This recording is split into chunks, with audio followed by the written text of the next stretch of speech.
আসসালামু আলাইকুম সবাইকে। আমি শখের গল্প থেকে সাদিয়া বলছি। আজকে আমরা বানিয়ে নিব বিন্দু আলু আর মিষ্টি কুমড়া দিয়ে শুটকির ভুনা। এই ভুনাটি বানানোর জন্য নিয়ে নিব পেঁয়াজ কুচি, রসুন আর কাঁচামরিচ, নিয়ে নিলাম ছোট ছোট আলু, তারপর নিয়ে নিলাম মিষ্টি কুমড়া, তারপর নিয়ে নিলাম লইট্টা শুটকি। এখন আমরা একটি প্যানে পরিমাণ মতো তেল দিয়ে মিষ্টি কুমড়াগুলো ভালো করে ভেজে নেব।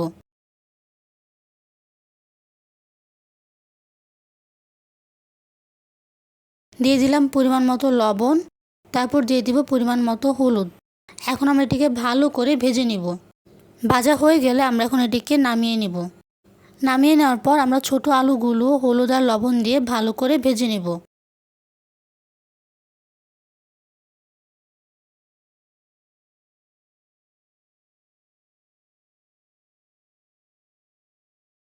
ভাজা হয়ে গেলে আমরা এটি নামিয়ে নেব। তারপর আমরা অন্য একটি প্যানে পরিমাণ মতো তেল দিয়ে পেঁয়াজ কুচি, রসুন কুচি আর কাঁচামরিচ দিয়ে ভালো করে ভেজে নেব।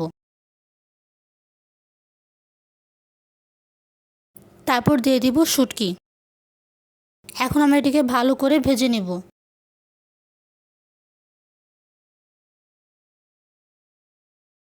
ভাজা হয়ে গেলে দিয়ে দিব পরিমাণ মতো হলুদের গুঁড়া, দিয়ে দিলাম মরিচের গুঁড়া, তারপর দিয়ে দিব ধনিয়া গুঁড়া, তারপর দিয়ে দিলাম হাফ চা চামচ লবণ, তারপর দিয়ে দিব অল্প পরিমাণের পানি। এখন আমরা এটিকে ভালো করে কষিয়ে নেব।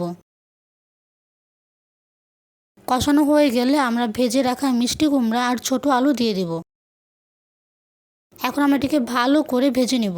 আমাদের খেয়াল রাখতে হবে এটি যেন পুড়ে না যায়। এটিকে আমরা ভালো করে ভেজে নেব।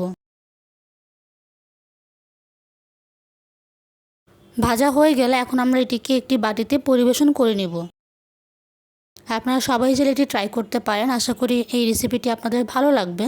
আর ভিডিওটি ভালো লাগলে লাইক, শেয়ার, সাবস্ক্রাইব করবেন আর আমাদের পাশে থাকবেন। আল্লাহ হাফেজ সবাইকে।